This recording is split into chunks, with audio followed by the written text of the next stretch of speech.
Start in downward facing dog and then inhale and draw your torso forwards until the arms are perpendicular to the floor and the shoulders are directly over your wrists, torso parallel to the floor. Press your outer arms inwards and firm the bases of your index fingers into the floor. Firm the shoulder blades against your back, then spread them away from the spine. Also spread your collarbones away from the sternum.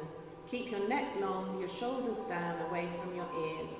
Pull the backs of your thighs up towards the ceiling as you lengthen the spine. Send your tailbone towards your heels. Lift the base of the skull away from the back of the neck and look straight down at the floor, keeping the throat and eyes soft.